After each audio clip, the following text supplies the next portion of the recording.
Hello guys, welcome back to my channel. Manya nedobozi mpitibwa Frank Rain wano ku Uganda mpya. Mwebale kusubscribinga musigainga musubscribinga ebipya bingi bichajja namwe abakatwenga konsaba musubscribinge olumalu subscribinga okilikinge wansi wabeera wakadde akubumalu kakilikinga kitegeeza buli kipya gwa bagendo soko manya amawulire agakayingira ku Uganda mpya. Mwebale nnyo kakati owenze n'amawulire ga Rema Namakula era nga olugambo ebigambibwa nti Rema ayagala kudda wa Eddy Kenzo lwansonga ebintu bikaaye, ebintu bitabuse, ebintu si birungi essaawa zino wetwogerera era nga kigambibwa nti Rema essaawa zino ali wa Hamza naye nga tateredde yejjusa wadde baayagala okulumya Eddy Kenzo naye kati yejjusa.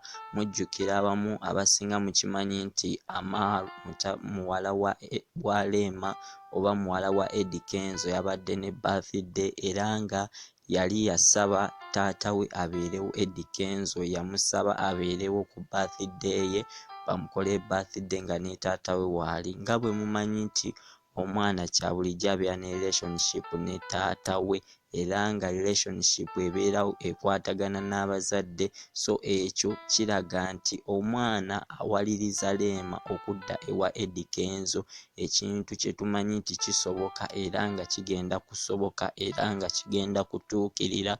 Essaawa zino Rema yejjusa kubanga yagenda nadda ku musajja gwamalirako ssente essaawa zino n'okubanga baba banja kati ebintu ebiyitirivu, so kati ekyo kyawaliriza Rema ayagala kudda wa Eddy Kenzo era nga olugambo lutambula. Kati olugambo lutambula abantu babyogera oba abantu kuno si kuwaayiriza oba kwogera mafuukuule, ebintu bitambula gega amazima nti Rema ayagala kudda wa Eddy Kenzo.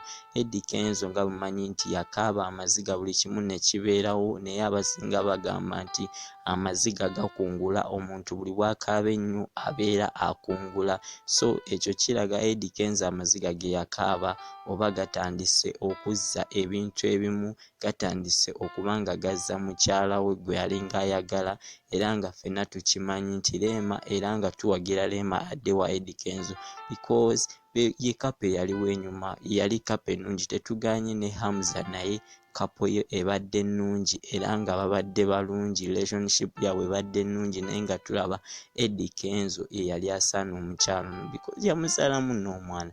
Naawe alaba naawe awuliriza osobola okitegeera era osobola okimanya wakati between the relationship bano bagayi gye baali balina nti relationship yali nnungi kuba omwana gwe balina essaawa zino akuze yagenda okubanga abazza mu kintu ekyo. Omwana gwe balina essaawa zino yagenda okubanga azzaawo ekintu ekyo Amaru, era ekyo tukimanyi nti Amaru ajja kikola era ajja kikola, ajja kituukiriza, ajja kayanira